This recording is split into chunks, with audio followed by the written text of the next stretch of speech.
Hello YouTube, welcome to Sin City Living. My name is Jason. I'll be bringing you today's episode. As always, please hit the like and subscribe buttons. We have constant content coming out every single week. So for today, I want to go over an interesting strategy that was set to me. It's a very conservative, low money strategy. If you don't have a very large bankroll, how can you play dice? This strategy would be one method that you would use. So what you're going to do is we're going to assume we're at $10 table, okay? So what you're going to do is you're going to have a pass line bet. And once there's a point, let's say the 9, you're going to do minimal odds. You're going to do the lowest odds that you're allowed to do. So a $10 minimum bet table would be $10 minimum odds. Obviously, if it was a $5 table, you would have 5 and 5. Now you're going to place the 6 and 8. You're going to place the 6 and 8 for enough to win what you have at risk. Okay. So in this case, you're going to place it for $21. They're placing for $18 each because they will win $21 each. And either one of these are going to win what you have at risk over here. Okay. If the point were at 8, you would actually only place the 6. Basically, what you're looking at, you're really looking at just these two numbers to hit.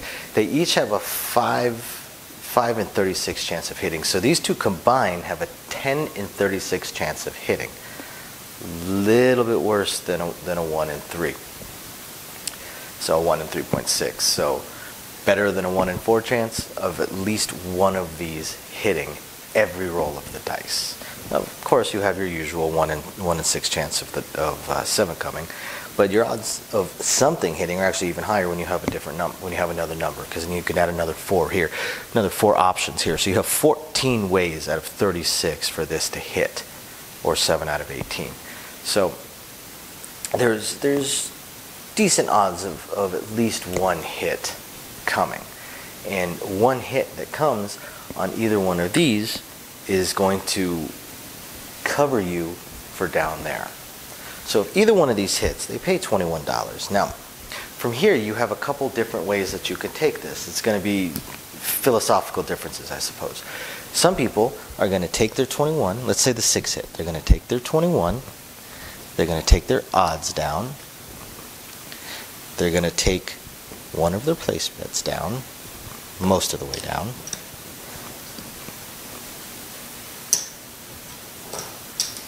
and they're going to go down to a minimal bet, table minimum, which for a $10 table would mean 12 and 12. You could do 10 and 10, but you always want to make your bets proper.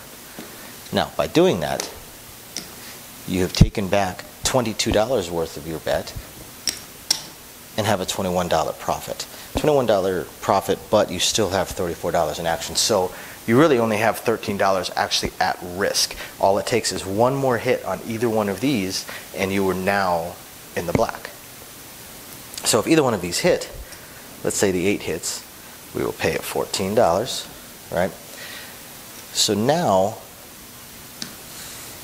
everything you have on the table is covered by what you have already won by just 2 hits on any particular number. So at this point now, this is where the player will start to increase their bets because they're free.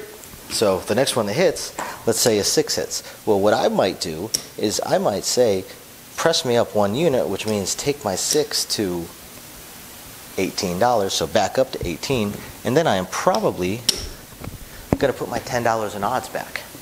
Because why not? Why not? Why not use what I just made? Why not stay even up, even with my risk, while still increasing my bets?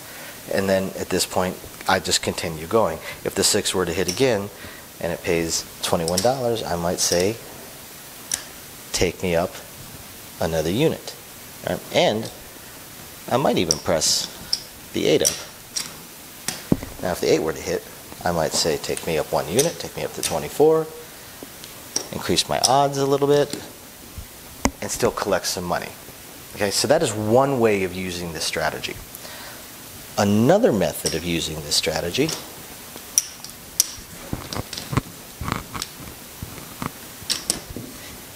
is slightly more aggressive. When you start out at your base where either one of these wins what you have at risk over here, if one of them wins, say the 6 wins $21, do a partial press, 1 unit, or some people like to do half. They'll do a half increase. What I mean by that is this one's $21. Well, here you got to figure what's closest to half that's still proper. You can do either 6 or 12. So you could either press this up 1 unit or you could press this up 2 units. Me personally, just for the ease of math at a certain point, you might look at this and go, well, you know what? It's 3 units right now. Let's just press it up 1 unit. And the next time it hits, press it up 2 units. So now if it hits, it pays 28, right? And say you want to press it up 2 units, you go from 24 to 36 while collecting some. Start pressing it up half. So at 36, it's now 6 units, right? So if we were to press this up from here, if we wanted to press it up by half, you could go to 54. I personally would say go to 60, but that's just me.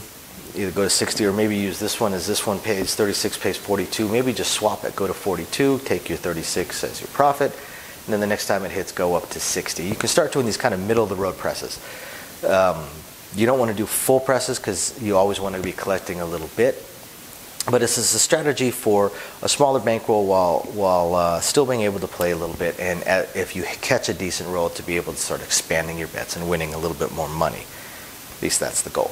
That's the plan. That's the idea. You can, of course, go full press with these if you would like. What about the pass line, you might be wondering? What should we do with the pass line if that hits? Well, something very, very, very, very similar. Let's say the 9 rolls. So that would pay 15 back here plus 10 here, so it's going to pay a quarter. And this turns off. So we get another roll, and now let's say the 10 rolls. Okay, so we took our odds back after we got paid. Now the 10 rolls, what are we going to do? Well, last time we had $10 in odds. So going up roughly half would be exactly half. We can go up to $15 in odds. Increase it by half. Take half of your, either increase it by half or take half of your winnings and put it in which case then we would go from 10 to 20 odds, because last time we won 25 bucks, so we would use 10 of it, a little bit less than half, but you know, we're not going to press it up $12.50, and go from 10 odds to 20 odds.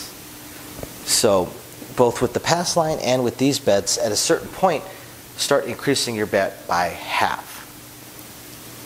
I actually prefer this way than the regression strategy. I don't like coming down units on the 6 and 8, but I understand where that's coming from. I understand the mentality behind it. You want to try and come down, so you're trying to get as close as you can to even as far as what you have at risk, so that now what you're betting is quote-unquote free money or casino's money, which is not actually true. Once it's in your hand, once it's in your pocket, it is most definitely your money that you were risking. That the idea that it's the casino's money is certainly a false idea. You don't want to get that thought into your head. You always want to keep the thought that whatever money you have on you is yours. Once it has crossed from this side of the table to that side of the table, it's your money. Treat it as your money. Of course, if you're playing this game, you want to try and win a little bit, so you're going to press up a little bit here and there, but that's the idea. So this is an interesting strategy, just very, very minor bets to begin with, and then going from there. I honestly don't see the strategy played all that often, at least not with this intent. I do see a similar strategy played, but it's mostly people that are just, again, being somewhat conservative and just wanting to do minimal bets and going with some place bets, so they'll place the 6 and 8. I hope you guys enjoyed this one. Thank you for watching YouTube. Please hit the like and subscribe buttons. We'll catch you later.